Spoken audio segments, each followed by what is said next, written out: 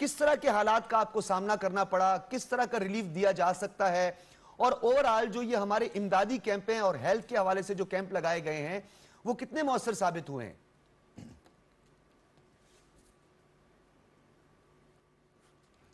جی بہت شکریہ ڈاکٹر صاحب. ایک تو میں بتاؤں کہ یہ ہماری زندگی کا سب سے بڑی کیٹاسٹرفی ہے, اور نارمل جو مونسون تھے, جو یہاں پہ بارشیں ہوتی تھیں, وہ اس وقت تقریباً کوئی 3 سے 5 گنا زیادہ, 300 سے 500% زیادہ اس مرتبہ بارشیں ہوئی ہیں.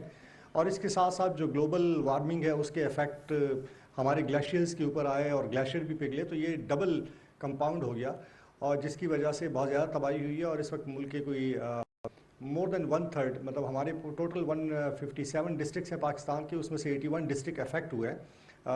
33 ملین لوگ جو ہے وہ افیکٹ ہوئے اس کیٹاسٹرفی سے. اور دوسرا ایک انٹرسٹنگ انالیسز یہ ہے کہ یہ 17 جون کو یہ بارشیں شروع ہوئی, اور 3 مہینے تک یہ مسلسل ہمارا ریلیف اور ریسکیو چل رہا ہے آپریشن, اور ابھی بھی اس وقت ریسکیو آپریشن چل رہا ہے.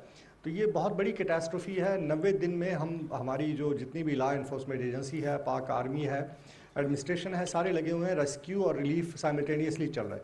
تو کیٹاسٹرفی بہت بڑی ہے, اور جو ہمارے ملک کی آلریڈی اقتصادی حالت ہے اس میں یقیناً اس پوری کیٹاسٹرفی کو ایڈریس کرنا بہت مشکل ہے ہمارے لیے. ہم آلریڈی اکنامکلی بہت ویک ہیں اس وقت. دوسرا یہ کہ جو ریلیف کی ایفرٹس ہیں اس میں یقیناً ہر ایک کوشش کر رہا ہے, لیکن یہ ہے کہ جو رسپانس ہے انٹرنیشنل وہ بہت ہی ڈسکریجنگ ہے اس وقت. اگر میں آپ کو ایک مثال دوں کہ 2005 کا جب ارتھکویک آیا تو پی پی ایف ایک ادارہ ہے, اور پی پی ایف نے $300 ملین کا کام وہاں پہ کیا, تو 1,22,000 ہم نے گھر بنائے وہاں پہ. اور اس مرتبہ آپ نے دیکھا ہوگا کہ اقوام متحدہ نے $160 ملین کی اپیل کی ہے, جو کہ بالکل پینٹ کے برابر ہے میں سمجھتا ہوں. تو اس وقت ایک تو یہ کہ جو ہمارے, آپ نے بڑی صحیح بات کی کہ ہمارے لوکل جو فلانتھروپسٹ ہے, ہمارے لوگوں میں یقیناً ایک جذبہ ہے, وہ ہر قسم کی مشکل گھڑی میں ساتھ دیتے ہیں.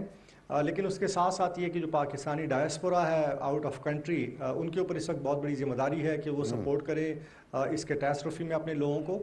اور پھر یہ کہ جو پوری دنیا, آپ کو پتہ ہے کہ ہمارا جو اوور آل کنٹریبیوشن ہے کاربن ایمیشن میں وہ 0.9% ہے, 1% سے کم ہے, اور ہم دنیا کی 7/8 ورسٹ افیکٹڈ کنٹری ہیں اس کیٹاسٹرفی کے. تو اس میں جو ڈیولپڈ ورلڈ ہے یا ڈیولپنگ ورلڈ ہے اس کو اپنا رول ادا کرنا پڑے گا اس کیٹاسٹرفی کے اندر. ان کو جو ریلیف ہے, ارلی ریکوری ہے, اور ری ہیبلیٹیشن سب سے امپورٹنٹ ہے.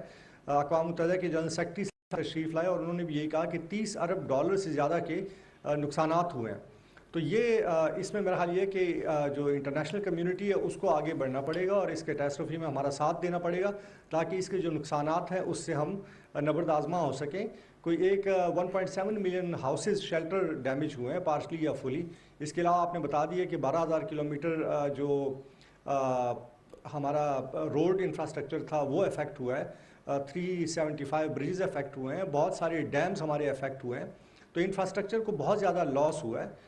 اسی طرح جو انڈیویجول ہم گھر کی سطح پہ دیکھتے ہیں تو لوگ کم از کم 20 سال پیچھے چلے گئے, ان کا سب کچھ بہہ گیا پانی کے اندر. تو یہ بہت بڑی کیٹاسٹرفی ہے, اور میں سمجھتا ہوں کہ جتنے بھی اچھا نادر گل صاحب کیونکہ آپ ڈیفینیٹلی آپ اپنے فرائض بھی سر انجام دے رہے ہیں, آپ اپنے پی پی ایف کے بھی فرائض سر انجام دے رہے ہیں, لیکن دوسری جانب آپ گراؤنڈ ریئلٹی سے بھی ہمیشہ اپڈیٹ رہتے ہیں. بلوچستان کو تو بہت اچھی طرح آپ جانتے ہیں, اور سندھ کا بھی آپ اس وقت دورہ کر رہے ہیں, وزٹ کر رہے ہیں, آپ نے بیلا بھی جانا ہے. یہ بتائیے گا کہ آپ آنکھوں دیکھا کچھ حال بھی ہمارے ساتھ شیئر کریں, اور تاکہ ہمارے لوگوں کو پتہ چلے بنیادی مسئلہ, کیونکہ بلوچستان میں جب فلڈ آیا تو پانی کہیں رکا نہیں, پہاڑوں کا پانی آیا, انفراسٹرکچر کو تباہ کیا, باغات بہا کے اپنے ساتھ لے گیا. اب وہ باغات 8 سے 10 سال بعد میچور ہوں گے. ایک تو یہ 10 سال کا گیپ آئے گا, یہ بہت بڑا گیپ ہے, اور ری ہیبلیٹیشن وہاں پہ فوری ضروری ہے. اور سندھ کا تھوڑا سا اس کے ڈائنامکس مختلف ہیں, پانی وہاں پہ ابھی تک کھڑا ہے. اور اسی طریقے سے شیلا جیکسن نے اس دن یو ایس کانگریس میں کھڑے ہو کے یہ بات کی کہ 3 سے 4 ماہ کا عرصہ لگتا ہے اس کی نکاسی میں. تو حالات کس طرف جا رہے ہیں, اور ہمیں امیڈیٹلی فوری طور پر کیا کرنا ہے؟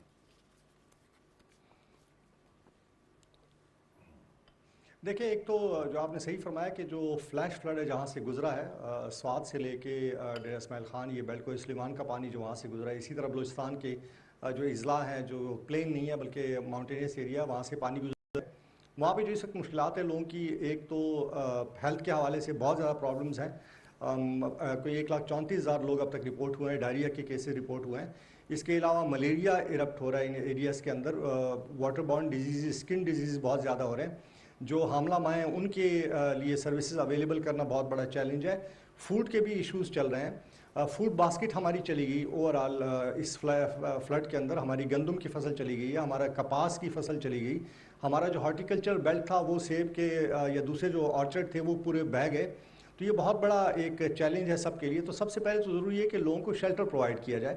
جن علاقوں سے پانی نکل گیا تو چھت بہت ضروری ہے، تو شیلٹر کنسٹرکشن کے اوپر کام کرنا بڑا ضروری ہے. ہم خود پاکستان پاورٹی ایلیویشن فنڈ ہم پلان کریں، ہم سٹارٹ کریں کوئی 2000 گھروں سے کہ ان کی ہم کنسٹرکشن کریں اور وہ ڈیزاسٹر ریزیلینٹ ہو، رسک ریڈکشن کم کی جائے. آپ نے دیکھا ہوگا کہ 2010 کے فلڈ میں بھی میں نے آپریٹ کیا اس وقت، اور ابھی بھی ہم نے دیکھا ہے کہ جب فلڈ آتا ہے تو لوگوں کی جو پناہ گاہ ہوتی ہے وہ یا روڈ ہوتا ہے یا کینال بیڈز ہوتے ہیں، چونکہ وہ زمین سے 4-5 فٹ اوپر ہوتے ہیں. تو ہمیں یہی پلان کرنا پڑے گا کہ جتنے گھر ڈیمیج ہوئے ہیں ایک تو اس کو ہم DRR سے لنک کر دیں. تو یہ ایک تو نیڈ یہ شیلٹر کی ہے امیجیٹلی. لائیولیہوڈ کے حوالے سے جہاں سے پانی گزر گیا میرے خیال میں ہے کہ ہمیں امیجیٹلی فارمرز کو سپورٹ کرنا پڑے گا کہ جو ڈیبرس ہے وہ صاف کیا جائے.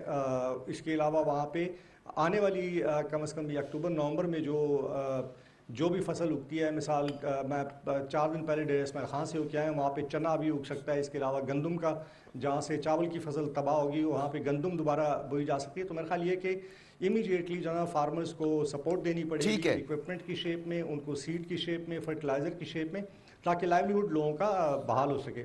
اس کے علاوہ پینے کے پانی کی اسکیمز ڈیمیج ہوئی ہیں بہت زیادہ، اور آپ پتہ ہے کہ جو جتنی بھی بیماریوں کا تعلق ہے واٹر سینیٹیشن کے ساتھ ہوتا ہے. تو ہمیں واٹر سپلائی اسکیمز کو ریہیبلیٹیٹ کرنا پڑے گا جو کہ ہزاروں کی تعداد میں ہے. اس کے علاوہ ایگریکلچر کا جو انفراسٹرکچر ہے اس کو ریہیبلیٹیٹ کرنے کی ضرورت ہے. ایک تو روڈ ہے، ڈیمز ٹوٹ گئے ہیں، کینال ہماری بہت ساری جگہوں پہ ٹوٹی ہیں، اور اس کے علاوہ لوگوں کے جو باغات تھے جہاں پہ ٹیوب ویل تھے وہ بہت زیادہ افیکٹ ہوئے ہیں. تو یہ سارا کام کرنے کی ضرورت ہے. بہت نقصان ہے، مدتوں درکار ہوگی. بالکل نادر گل صاحب، میں دوبارہ آپ کی طرف آتا ہوں. بالکل ٹھیک ہے، صحیح پن پوائنٹ آپ نے کیا، اور ڈیفینیٹلی ہمیں امیجیٹلی یہ سب کچھ کرنا ہے. حامد سرفراز صاحب، کچھ متھ سامنے آ رہی ہیں، کچھ کہہ رہے ہیں جی ہیوی فلڈ آ رہا ہے، کچھ ایک مخصوص آرگنائزیشنز کے حوالے سے ایک پروپیگنڈا کیا جا رہا ہے کہ جی وہ ڈیزاسٹر لاتی ہیں آرٹیفیشل، اور یہ سب کچھ آپ نے بھی دیکھا ہوگا، مختلف نام لیتے ہیں اس کا. حقائق ہیں کیا؟ واقعی کیا ہم موسمیاتی تبدیلی کے زد میں آ رہے ہیں، اور آنے والے دنوں میں کیا اس کی شدت میں اضافہ ہو سکتا ہے؟ کیونکہ ابھی تک کیسرائیوں کا سلسلہ چل رہا ہے. جی، ایک تو یہ ہے کہ ہم آ رہے نہیں ہیں، ہم آ چکے ہیں، اور ہم بالکل ٹھیک کہا کہ ہم دوسروں کا کیا بھگت رہے ہیں. جیسے نادر نے بھی کہا کہ ہمارا جو مشن ہے جس کی وجہ سے گلوبل وارمنگ کاز ہو رہی ہے وہ 1% سے بھی کم ہے، لیکن ہم دنیا کے ان 5 یا 7 ہر سال ریٹنگ چینج ہوتی رہتی ہے، ان میں فال کرتے ہیں جو سب سے زیادہ متاثر ہونے کا جن کا امکانات ہیں. ایک جائزے کے مطابق پاکستان کی 31% آبادی ہر وقت فلڈ کے رسک پر ہے، ہائی رسک پر ہے. اس کا مطلب یہ ہے کہ ہمیں اب فلڈ کو ایک ایسی چیز کے طور پہ لینا ہے جس کا سامنا ہمیں ہر سال کرنا پڑ سکتا ہے. اگر ہم 1900 سے لے کے آنورڈ دیکھیں تو ہمارے ہاں تقریباً ہر دوسرے تیسرے سال کوئی چھوٹا کوئی بڑا فلڈ آیا. بہت بڑے فلڈز کم آئے، لیکن اب یہ ہو سکتا ہے کہ ہر سال آپ کے پاس فلڈ ہو. اور جس طرح اس سال انفارچونیٹلی ہوا کہ آپ کے پاس لگاتار یعنی کہ آپ کے 6 سپیل جو ہے بارشوں کے آئے، اور 17 جون سے اس کا سٹارٹ ہو. جی، اور وہ بہت پرولونگڈ ہو گیا. اس سے پہلے آپ نے دیکھا ہمیشہ فلڈ آتے تھے، اور عموماً پیٹرن کیا تھا کہ آپ کے جو پہاڑی علاقہ جات تھے وہاں بارش ہوتی تھی، وہ پانی نالوں کے ذریعے دریاؤں میں آتا تھا، دریاؤں کا سائز بڑھ جاتا تھا، کہیں ان کا پشتہ ٹوٹ گیا، کہیں کہ نہر میں پانی گیا، نہر کا پشتہ ٹوٹ گیا، لیکن پھر بھی وہ پانی کہیں نہ کہیں ڈرین ہوتا تھا کیونکہ اس کے ڈرین کے راستے موجود تھے جو نیچرل راستے. اس دفعہ یہ پلینز کے اندر جو بارش آئی ہے، جو سندھ کے ساتھ اور جو لوور بلوچستان کے ساتھ یہ ہوا ہے کہ وہاں وہ بارش آئی ہے جہاں ڈرینیج نہیں ہے، وہ پانی وہیں کا وہیں ہے. اب وہ یا تو ایویپوریٹ ہوگا یا اس کو زمین میں جذب ہونا ہے، اور یہ دونوں چیزیں وقت لے گی. اور بالکل ٹھیک ہے کہ یہ 3 سے 4 مہینے تک یہ پانی خشک ہونے میں ہوگا، اور جب یہ خشک ہو بھی جائے گا تو وہ زمین قابل کاشت نہیں ہوگی. آپ دیکھیں کہ جو سیلابہ کے علاقے ہیں، یہ رود کوہیوں کے علاقے ہیں، وہاں پہ ایک کھیت میں 4 سے 5 دن پانی کھڑا کرتے ہیں اور اس کے بعد وہ پانی آگے چلا جاتا ہے، اور اس میں وہ سارے سال کے لیے. کیا وجہ ہوتی ہے؟ کیا کہ یہ راک کی طرح ہو جاتا ہے، ہارڈ ہو جاتا ہے؟ نہیں، بہت زیادہ نرم ہو جائے گا. بہت زیادہ نرم ہو جائے گا. بہت زیادہ نرم ہو جائے گا. اور وہ جو 4-5 دن کا پانی ہوتا ہے وہ پورے سال کا موائسچر اس کے لیے کافی ہوتا ہے. ٹھیک ہے. اب جس کے اوپر 3 مہینے پانی کھڑا ہوگا وہ موائسچر اتنا ہوگا کہ وہ 1 سال تک اس کا ایفیکٹ ہوگا. آپ وہاں نہ ہل چلا سکتے، نہ بیج ڈال سکتے، نہ فصل. تو آپ کے 1 سے 2 سائیکل کراپ کے ضائع ہو گئے. لوگ ہمارے جو تقریباً کوئی 60% سے زیادہ دیہی آبادی ہے، ان کا تو سارا انحصار آپ کی زراعت پر ہے اور لائف سٹاک پہ. اس میں لائف سٹاک بھی افیکٹ ہوگا. 4.5 لاکھ سے زیادہ مویشی بہ چکے ہیں اب تک. تو وہ جو آپ نے کہا کہ جی اس میں سازشی تھیوری، دیکھیں یہ باتیں تو بہت آپ کی جا سکتی ہیں، لیکن میرے خیال سے جو بنیادی بات ہے وہ یہ ہے کہ اس کی وجوہات بھی ملٹی ڈائمینشنل ہیں اور اس کا رسپانس بھی ہمیں ملٹی ڈائمینشنل کرنا ہے. ٹھیک ہے. ہمیں یہ نہیں سوچنا کہ اگر یہ تو کوئی کلائمیٹ چینج کی چیز ہے تو اچھا اس کا ہیلتھ سے کیا تعلق ہے. اس کا تعلق تو ایجوکیشن سے بھی ہوگا. کتنی ہی اسکول کی بلڈنگیں برباد ہو گئی ہوں گی. بالکل. کتنے ہی بچے اسکولوں میں جا نہیں پائیں گے کیونکہ ان کے والدین اب افورڈ نہیں کر سکیں گے. ان کے روزگار ختم ہو گئے، وہ اپنے بچوں کو اسکول بھیجنے کی بجائے ان کو اپنے روزگار میں انوالو کر لیں گے. تو یہ ہر چیز آپس میں انٹر کنیکٹڈ ہے. جہاں تک کلائمیٹ چینج کی بات ہے بالکل ایک حقیقت ہے، لیکن اس میں المیہ یہ ہے کہ ابھی تک عالمی سطح پہ بھی یہ سائنس پوری طرح ابھی ڈیولپ نہیں ہوئی، یہ ایوالو ہو رہی ہے. مثلا ہمیں یہ تو بتا دیا جاتا ہے کہ جی زیادہ بارشیں ہونے کا امکان ہے، لیکن کتنی زیادہ؟ دیکھیں ان علاقوں میں المیہ یہ ہوا کہ یہ جو سارے ہمارے خشک علاقے جاتے ہیں، بلوچستان کے ہوں، سندھ کے ہوں، یہاں پہ بارش ایک رحمت سمجھی جاتی ہے. بالکل. تو جب بارشیں شروع ہوئی تو بڑے خوش ہو گئے کہ فصلیں اچھی ہوں گی. مجھے یاد ہے کہ تھرپارکر سے لوگ بھیج رہے تھے کہ جی سبزہ آ گیا، تو ہم تو اس کو نعمت کے طور پہ لے رہے تھے اور نعمت ہے بھی. سر آپ کیا سمجھتے ہیں اس میں مزید کام کرنے کی ضرورت نہیں ہے کہ یہ بھی کہا گیا پہلے، آپ کو یاد ہوگا گلوبل وارمنگ ہو رہی ہے، پریزنٹیشنز آئی مختلف اس پہ، پھر اسے کاؤنٹر کیا گیا نہیں جی ایسا کچھ بھی نہیں ہے. پھر ہم نے دیکھا گلوبل وارمنگ اور اس کے افیکٹ بھی، پھر کہا کہ جی یہ ساؤتھ سے ویدر جو ہے نارتھ کو شفٹ ہو رہا ہے، نارتھ سے ساؤتھ کو شفٹ ہو رہا ہے. یہ بھی ایک بہت بڑی وجہ ہے کیونکہ ہم نے یہ دیکھا کہ انپریسیڈنٹڈ یہ سب کچھ ہوا. جہاں پہ مونسون کا رینج نہیں تھی، بارشیں نہیں تھی، وہاں پر بھی بارشیں ہوئی. دیکھیے وہ یہ میں کہہ رہا ہوں نا کہ اگر آپ کلائمیٹ چینج کو ایک لفظ میں ایکسپلین کرنا چاہتے ہیں تو وہ ہے غیر یقینیت. ٹھیک ہے. انسرٹنٹی. آپ کو کچھ پتہ نہیں کہاں کب کیا ہو جائے گا، تو اس کے لیے ہمیں تیار بھی اس طرح سے ہونا ہے. ٹھیک ہے. بدقسمتی ہماری یہ ہے کہ ہم نے اس طرح سے اپنے آپ کو تیار نہیں کیا. میں ایک چھوٹی سی ایگزامپل دے دیتا ہوں کہ ہم نے ڈسٹرکٹ ڈیزاسٹر مینجمنٹ اتھارٹیز بنا دی اور اس کی ذمہ داری دے دی گئی ہے ڈپٹی کمشنر کو. ہاں، جس کے انتظامیہ کے ذریعے ہو رہا ہے سب کچھ. اس کے پاس آلریڈی اتنا کام ہوتا ہے کہ شاید وہ 24 گھنٹے میں سے 20 گھنٹے کام کرتا ہوگا. اس کو ایک اور کام دے دے گیا ری ڈیزائن کرنا ہے ہم نے، ری ڈیزائن کرنا ہے. میکنزم اس کا ہونا چاہیے. آپ کا پورا انسٹیٹیوشنل سٹرکچر آپ کو ری ڈیزائن کرنا ہے. آپ کو یہ سوچ کے ڈیزائن کرنا ہے کہ ہمارے پاس ہر سال فلڈز آئیں گے. وہ ضروری نہیں کہ کہاں آئیں گے. ہم سوچتے رہے کہ جی ہمارے پہاڑی علاقہ جات میں آئیں گے، وہ ہمارے پلینز میں آ گئے. ہمیں ہر جگہ پہ اس کا انتظام کرنا ہے. پی پی ایف جیسی آرگنائزیشنز ہیں، ان کے ذریعے ہم نے کمیونٹیز کے ساتھ کام کرنا ہے. کمیونٹی کو آپ نے انیبل کرنا ہے 2 باتوں پہ. اچھا یہ آپ کا بڑے اہم نقطہ ہے. میں دوبارہ آپ کی طرف آتا ہوں. انفراسٹرکچر کو بھی ری بلڈ کرنا ہوگا. جو ہمارا بیسک انفراسٹرکچر ہے اس پہ تو بہت سارے ڈاکٹر صاحب آپ کے لیے تو بہت سارے سوالات ہیں، اسی لیے ہمارے دونوں پینلسٹ نے اپنی گفتگو کی تاکہ آپ بھی اس نقطے تک پہنچ چکے ہیں. ڈیفینیٹلی آپ کا ایکسپیرینس ہے. پینڈیمک ساری صورتحال آپ نے دیکھی تھی، ہمارے لیے وہ بھی کسی ڈیزاسٹر سے کم نہیں تھا. پینڈیمک نے بھی بہت، ایون کہ ابھی تک ہم یہ نہیں کہہ سکتے کہ وہ پینڈیمک کا خاتمہ ہو چکا ہے جیسے ہم اکثر بات کرتے تھے. ڈاکٹر صاحب وبائی امراض بہت تیزی سے پھیلتے جا رہے ہیں اور ہمارا جو انفراسٹرکچر ہے ہیلتھ کا وہ آپ کے بھی سامنے ہے کہ ہم بی ایچ یوز میں ہمارے پاس اسپیشلسٹ ڈاکٹرز نہیں ہیں. اگر ڈسٹرکٹ ہاسپٹلس کی بات کی جاتی ہے تو وہاں پہ اگر 1 سے 2 گائناکالوجسٹ ہیں وہ پورے ہاسپٹل میں خدمات سر انجام دے رہی ہیں. تو ہمارے پاس ڈاکٹرز کی بھی کمی ہے. یہ اتنے بڑے ڈیزاسٹر سے ہم کیسے نبرد آزما ہوں گے، کیسے ہم اس سے لڑ پائیں گے؟ جی بہت بہت شکریہ ڈاکٹر سجاد. پہلے تو یہ ہے کہ الفاظ نہیں ہیں. یہ ناگہانی آفت جتنی بڑی ہے، ہمیشہ ہم دعا مانگتے ہیں اللہ تعالیٰ ہمیں ناگہانی آفتوں سے محفوظ رکھے. اب یہ آ گئی ہے ہمارے اوپر، اور یہ جو فرق ہے 2010 کے سیلاب سے وہ یہ ہے کہ اس میں بارشیں ہوئی تھیں جس طرح انہوں نے فرمایا حامد صاحب نے بھی کہ وہ دریاؤں میں رہی. یہاں جو بارشیں ہوئی ہیں یا گلیشیئر جو پگھلے ہیں یہ عام کھیتوں کھلیانوں میں، کمیونٹیز میں، ولیجز میں، وہاں پانی وہ خود دریا بن گئے. اچھا اب ایک تو آپ کا سوال یہ ہے کہ وبائی امراض ایک عام زندگی میں آتے ہیں. نارمل آپ کی زندگی گزر رہی ہے تو کورونا آ گیا یا آپ کا برڈ فلو آ گیا یا ملیریا یا ڈینگی آ گیا. اسلام آباد میں جس طرح آج کل اس وقت ڈینگی پھیلا ہوا ہے, جی ہاں, ایک وبائی امراض جو آفت آلریڈی ایک آئی ہوئی ہے, اس کے اوپر ایک اور آفت کے طور ایک پہ اور آفت کے طور پہ آلریڈی لوگ ولنریبل ہیں, کمزور ہیں, گھر سے باہر نکلے ہوئے ہیں, سڑکوں پہ ہیں, خوراک نہیں ہے, شیلٹر نہیں ہے, اور بیماری بھی آ رہی ہے. یہ کمپاؤنڈ, تبھی اس کو کمپلیکس ایمرجنسیز کہتے ہیں, کہ ایک ایمرجنسی کے اوپر ایک اور ایمرجنسی آ گئی اور اس کے اوپر ایک اور ایمرجنسی ہے. تو یہ بہت ہی چیلنجنگ سچویشن ہے وبائی امراض کے پوائنٹ آف ویو سے بھی.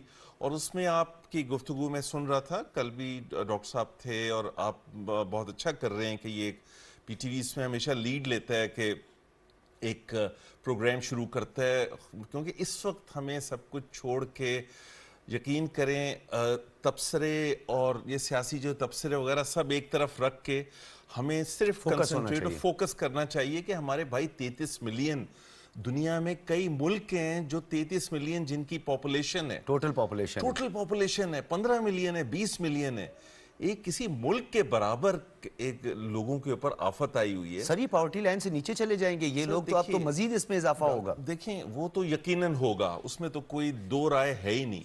لیکن اس میں ایک جو چیز ہے, بات سے اصل میں بات نکل رہی ہے, جو ایک تو ہم نے رسپانس امیجیٹلی کرنا ہے, انہینس کرنا ہے, بہت ہی مل کے کوارڈینیٹڈ فارم میں کرنا ہے, کیونکہ ذرائع اتنے نہیں ہیں. اور یہ بھی ایک بات میں بتاتا چلوں کہ ٹھیک ہے, ہم اپنے تبصروں میں کہہ تو ضرور دیتے ہیں کہ یہ ہم تیار نہیں تھے. اتنی بڑی آفت اگر امریکہ میں بھی آئی ہوتی تو ڈیولپڈ کنٹریز بھی تیار نہیں ہوتی. ہوا ہے, ہمارے سامنے ہیں, ہمارے سامنے مثالیں ہیں. آسٹریلیا میں ہوا, کتنا بڑا, پھر ہندوستان میں آیا, اور ایسے ممالک ہیں جہاں فلڈ آیا اور WHO کو معاونت کرنی پڑی, UN کو معاونت کرنی پڑی. That's right. اب آپ کو میں دلچسپ بات بتاؤں کہ WHO نے اپنے آفیسز وہاں بھی کھول دیے ہیں جہاں وہ سمجھتے تھے کہ ہیلتھ کیئر سسٹم بڑا زبردست ہے, اب وہاں بھی اپنے ریپریزنٹیٹیوز بھیج دیے ہیں انہوں نے. تو یہ آفت جو ہے نا, یہ اللہ تعالیٰ کی طرف سے ہے. اس میں انوائرمنٹل یہ جو فیکٹرز ہیں, اوزون لیئر کی اور کلائمیٹ چینج کی, بالکل, اور اس میں دنیا بھر کو معاونت کرنی چاہیے. یہ آفت کسی ملک میں بھی آ سکتی ہے, بالکل آ سکتی ہے. ہم ہمیشہ کھڑے ہوتے ہیں, چاہے جتنے بھی ہم کنٹریبیوٹ کریں, ہماری حکومت چاہے ABC کسی کی ہو, ہم معاونت کرتے ہیں. اور یہ جو لوگ کلائمیٹ چینج کو تباہ کے لیے جو رسپانسیبل ہیں, اور جو اوزون لیئر جو ملک رسپانسیبل ہیں تباہ کرنے کے لیے, ان کو بڑھ چڑھ کر پاکستان کی مدد کرنی چاہیے. اب 3 مین فیکٹرز ہیں. سب سے پہلے ہیلتھ ہے, اس کے بعد خوراک ہے, اور اس کے بعد شیلٹر ہے. پہلے آپ جان تو بچائیں نا, شیلٹر کی تو آپ بعد میں بات کریں گے نا. اس وقت تو زندگی کی بقا ہے سر, سب سے اہم زندگی کی بقا ہے. D hydration, cholera, typhoid. ابھی نادر گل بڑیچ صاحب بتا رہے ہیں کہ 1,34,000 ڈائریا کے کیسز سامنے آئے ہیں سر, ٹو مچ. اور آپ کو پتہ ہے کہ ڈائریا اور ڈی ہائیڈریشن میں شرح اموات بعض جگہوں پہ تو 15 سے 25% پر پہنچ جاتی ہے. ڈاکٹر صاحب, یہ عام ڈائریا نہیں ہے, یہ ڈائریا اگر کولرا سے ریلیٹڈ ہے تو اس میں سیویئر ڈی ہائیڈریشن ہو جاتی ہے. ڈیفینیٹلی جسم کے تمام الیکٹرولائٹس, جن کو نمکیات کہتے ہیں, پوٹیشیم, سوڈیم, وہ نکل جاتے ہیں. بالکل. اور اس میں اللہ تعالیٰ نے اتنی پاور ان نمکیات میں رکھی ہوئی ہے کہ اگر وہ نکل جائیں تو انسان شوک. تو ڈاکٹر صاحب, ہم نے متبادل ان کو الیکٹرولائٹس پرووائڈ کرنے ہیں, ہم نے انہیں کس طرح یہ سب کچھ کرنا ہے, یہ کیونکہ یہ آپ نے کیپیسٹی کی بھی بات کی, ابھی ان کو فوری طور پر جو ہے وائٹامنز کی اور ایسی ایندھن کی, یعنی ایندھن ان کے لیے ضروری ہے, یعنی خوراک ان کے لیے بہت زیادہ ضروری ہے. بہ گیا سب کچھ, اناج بھی ہمارے پاس نہیں رہا. تو ہم نے کس طرح یہ سب پیرلل لے کے چلنا ہے ڈاکٹر صاحب؟ یہ تو ہماری سماجی فلاحی اصلاحی ادارے جو ہیں, اب تو ان کو آؤٹ آف دا وے کام کرنا ہوگا, انہیں غیر ضروری فیصلے کرنا. جو آپ نے بات کہی ہے آؤٹ آف دا وے, جس طرح ان کی زندگی تنگ ہے, وہ سڑکوں پہ بیٹھے ہوئے ہیں, کچھ کے پیارے ڈوب گئے ہیں, کچھ زخمی ہیں, 1.5 لاکھ حاملہ مائیں جو ہیں, ان کی سیف پریگننسی کا سلسلہ ہے, جو بے تحاشا میٹرنل مورٹیلٹی ریشو جو ہے پاکستان میں بہت ہائی ہے, کہ حمل کے دوران جو اموات ہو جاتی ہیں, یہ تو اس کو کمپلیکس کر گیا نا. کمپلیکس کر گیا. یہ تو اس پہ سر ہم ڈیلی روزانہ اس پہ بات, ڈی ہائیڈریشن اور زچگی کے دوران اموات. ایک اور حیران کن فگر بھی سامنے آیا ہے کہ بالکل ریڈی, دے آر ریڈی, یعنی خواتین ہیں, حاملہ خواتین جو 17,500 کے قریب ہیں, جو انہی 24 اور 48 آورز کے دوران ان کی ڈیلیوری ہونی ہے. Very right. تو یہ تمام جو چیزیں ہیں, یہ آپ بہت سوچ بچار کے جو آپ نے حل پوچھا ہے, دیکھیں حل آسان نہیں ہے. کسی گھر میں آگ لگ جائے تو ظاہر ہے گھر کا مکین تو پریشان ہوتے ہی ہیں. ابھی ہمارے گھر میں آگ لگی ہوئی ہے سیلاب کی فارم میں، یہ ایک آفت ہے. اس میں جب تک ہم مل کے کام نہیں کریں گے، جب تک ہم کوآرڈینیٹڈ میں ہمیں اپنی چیزیں ذاتی چیزیں بھی دینی ہوں گی، اور یہ جب کمیونٹیز پہ اور لوگوں پہ لاگو نہیں ہوتا، یہ ملکوں پہ، ویلفیئر آرگنائزیشنز پہ، فلانتھروپسٹ پہ، جو امیر لوگ ہیں، جو امیر انسٹیٹیوشنز ہیں، ان سب کو چاہیے کہ یہ انسانیت کو بچائیں. اس وقت انسانیت خطرے میں ہے. 33 ملین ایک کہ آپ ہسٹری اٹھا کے دیکھ لیجئے کہیں پہ بھی نہیں کہ 33 ملین کہاں ہوا ہے پچھلی ایک صدی میں. یعنی ٹھیک ہے اسپینش فلو میں 1921 میں ڈیتھس ہوئی تھیں بہت زیادہ، اس کے بعد یہ کووڈ آیا تھا، لیکن 33 ملین لوگ بے گھر بیٹھے آپ ہوئے ہیں. بالکل ٹھیک کہہ رہے ہیں. اسپینش فلو ہو، ایبولا ہو، پینڈیمک ہو، کسی میں بھی اتنی زیادہ اموات بڑی اور آفت نہیں بڑی ہے. آفت اور اتنا نقصان نہیں. نادر گل بڑیچ صاحب آپ کی طرف آئیں گے کیونکہ نادر گل بڑیچ صاحب جانا بھی ہے، وہ اس وقت اپنے وزٹ پر بھی ہیں، کام بھی کریں. نادر گل بڑیچ صاحب یہ بتائیے گا، اب بہت ساری چیزیں آپ کے سامنے آئی، لاس آف کوارڈینیشن کہیں یا ایک ہم ڈیفیسٹ کہیں کوارڈینیشن کا، بہت سارا معاملات یہ بھی آ رہے ہیں. پھر کیپیسٹی کی بات کی اور بڑا ایک اہم نقطہ اٹھایا حامد صاحب نے بھی کہ ہماری ایڈمنسٹریشن جو ہے اس کے لیے پہلے بہت زیادہ کام ہے. اب ڈیزاسٹر مینجمنٹ اتھارٹیز جو ہیں وہ with the help of administration جو ہے وہ ڈسٹریبیوشن بھی کر رہی ہیں، کام بھی کر رہی ہیں. اوور برڈن ہے. کیا ہوگا نادر گل صاحب بین الاقوامی سطح پر؟ کہاں پہ آپ کو لگتا ہے کہ ہمارے ڈائسپورا کے علاوہ بھی کچھ ایسے اقدامات کرنے ہیں کہ ہم ان کی توجہ مبذول کروائیں اس جانب؟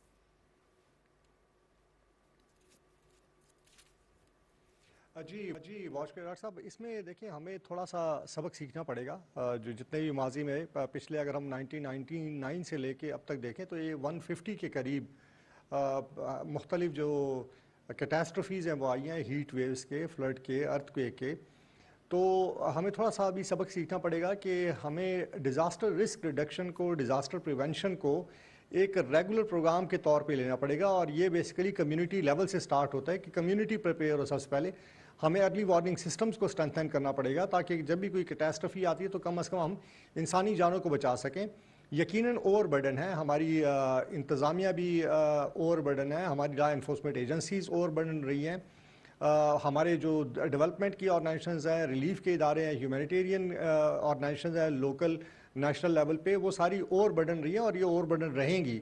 جیسے پہلے بھی بات ہوئی کہ بیسیکلی 17 جون سے اب تک ریلیف چل رہا ہے، اور جن علاقوں میں سندھ کے اندر یا ساؤدرن پنجاب کے جو ڈسٹرکٹ ہے، راولپور، ڈیرہ غازی خان، یا بلوچستان کے جو ڈسٹرکٹ ہے، یا نصیر آباد، جھل مکسی، صحبت پور، یہ ایریا جہاں پہ پانی اگلے 3 مہینے کھڑا رہے گا، تو ریلیف چلتی رہے گی. تو یہ 6 مہینے تو خالی تو ری ایبلیٹیشن تو بہت ہی زیادہ پھر اس کے لیے ہمیں بہت تیاری کرنی پڑے گی. تو یہ تو برڈن رہے گا ہمارے اوپر، اور میرا خیال یہ کہ ہمیں ایک بڑے بہت جذبے کے ساتھ ہمیں کام کرنا پڑے گا، بڑی تیاری کے ساتھ کام کرنا پڑے گا. دوسرا یہ کہ انٹرنیشنل لیول پہ پاکستان کو اپنا کیس پلیٹ کرنا پڑے گا. میں سمجھتا ہوں خالی پاکستان ہی بلکہ بہت سارے ممالک جو ہیں جو افیکٹ ہو رہے ہیں. صرف ایشیا کے اندر 800 ملین کے قریب لوگ ایسے ہیں کہ جو کلائمیٹ چینج کے افیکٹ سے متاثر ہونے والے ہیں یا ہو چکے ہیں آلریڈی.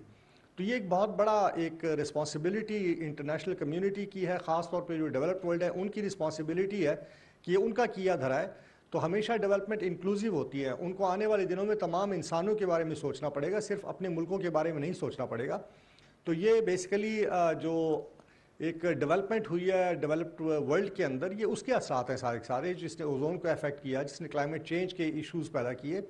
تو میرا خیال یہ کہ ہمیں اپنا کیس بڑا اسٹرانگ پریزنٹ کرنا پڑے گا انٹرنیشنل کمیونٹی کو کہ جی اس میں ہماری ہیلپ کریں تاکہ ہم آنے والے دنوں میں جو کلائمیٹ چینج ہے اس کے اثرات سے ہم بچ سکیں. میں آپ کو بتاؤں کہ اس میں نہ صرف یہ کہ فلیش فلڈ اور ڈراؤٹ ہے، بلکہ کلائمیٹ چینج کے ساتھ جو گلیشیئر ہیں ہمارے وہ میلٹ ہو رہے ہیں. اور اگر ہمارے پاس یہ ریزروائر جو گلیشیئر کے اگر یہ ختم ہو جاتے ہیں تو پھر سیویئر ڈراؤٹ ہوں گے اس ریجن کے اندر. تو یہ بڑا ایک فیوچر میں آنے والے جو ہماری نسلیں ہیں اس کے لیے ہمیں ابھی سے ویل پلان کرنا پڑے گا. ایک طرف ہمیں اس کیٹاسٹروفی کو ایڈریس کرنا ہے، دوسرا ہم نے سسٹینیبل ڈیولپمنٹ کی طرف جانا ہے. ہم نے فیوچر میں دیکھنا ہے کہ اس کے اثرات کیا ہوں گے، چاہے وہ ڈراؤٹ کے حوالے سے ہو، چاہے وہ فلڈ کے حوالے سے ہو، ارتھ کے حوالے سے ہو. ہمیں پورا پلان کرنا پڑے گا. تو اس میں میرے خیال ہے کہ ایک تو جو ہمارے اپنے پاکستانی نیشنل ہے اس وقت، ایون میں یہ سمجھتا ہوں کہ جن علاقوں میں سیلاب آئے، جو لوگ افیکٹڈ بھی ہیں، وہاں پہ بھی لوگوں کو یہ دیکھنے کی ضرورت ہے کہ جو حاملہ مائیں ہیں، جو بزرگ ہیں ہمارے، جو پیپل وتھ اسپیشل نیڈ ہے، کہ وہ خود بھی یقیناً ان کی تکلیفات خود بھی ہیں، وہ خود بھی